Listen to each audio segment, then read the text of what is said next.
श्री शिवाय नमस्तुभ्यम। हर हर महादेव भक्तों, आज हम कार्तिक मास महात्म्य का 23वां अध्याय श्रवण करेंगे। जय श्री गणेश।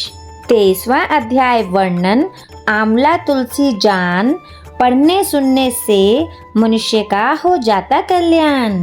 नारद जी ने कहा, हे राजन, इसी कारण से उद्यापन में तुलसी की जड़ में भगवान विष्णु जी की पूजा की जाती है। तुलसी का मूल प्रदेश भगवान विष्णु को प्रसन्न करना है। हे राजन, तुलसी का पौधा जिस घर में विद्यमान है वह घर तीर्थ स्वरूप है और उस घर में यमदूत कभी नहीं आते हैं। यह पौधा सब पापों का नाश करने वाला और अभिष्ट फल को देने वाला है। जो मनुष्य तुलसी का पौधा लगाता है वह यमराज को नहीं देखता। भगवान नंदी का दर्शन, गंगा स्नान व तुलसी के पौधे का संसर्ग, यह तीनों एक से पुण्यप्रद हैं। तुलसी को छूने से कामिक, वाचिक, मानसिक आदि संपूर्ण पाप नष्ट हो जाते हैं।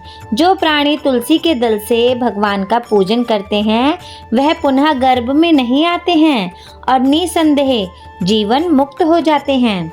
तुलसी के दल में पुष्कर आदि समस्त तीर्थ, गंगा आदि नदियाँ और विष्णु प्रभृति सब देवता निवास करते हैं। तुलसी के पौधे के पास जो अपना प्राण विसर्जन करता है वह चाहे कितना बड़ा पापी क्यों ना हो, उसे यमराज नहीं देखते। हे राजन, जो लोग तुलसी के काष्ठ का चंदन लगाते हैं वह सहज में मोक्ष को प्राप्त होते हैं। उनके द्वारा किए गए पाप उनके शरीर को स्पर्श नहीं कर पाते हैं। हे राजन, जहाँ तुलसी के वन की छाया हो वहाँ पर पितरों का श्राद्ध करना चाहिए। वहाँ पर पितरों के निमित्त दिया हुआ दान हमेशा के लिए अक्षय होता है। आंवले के वृक्ष की छाया में जो प्राणी पिंड दान करते हैं उनके पितर यदि नरक की यातना भी भोग रहे हों तो भी मुक्त हो जाते हैं। सिर, हाथ, मुंह और देह में जो आंवले को धारण करते हैं उनको विष्णु रूप जानना चाहिए। आंवले के फल और तुलसी के दलों को पानी में मिलाकर जो प्राणी स्नान करते हैं उन्हें गंगा स्नान का फल मिलता है। जो मनुष्य आंवले के पत्तों और फलों से देवताओं का पूजन करते हैं उन्हें स्वर्ण, मणि और मोतियों द्वारा पूजन का फल प्राप्त होता है। कार्तिक मास में सब तीर्थ, ऋषि, देवता और सब यज्ञ जब तुला राशि में होते हैं आंवले के वृक्ष में वास करते हैं।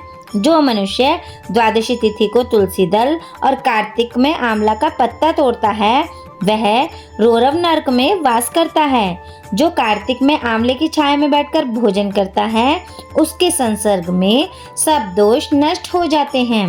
कार्तिक में जो आंवले की जड़ में विष्णु जी का पूजन करता है उसे श्री विष्णु क्षेत्रों के पूजन का फल मिलता है।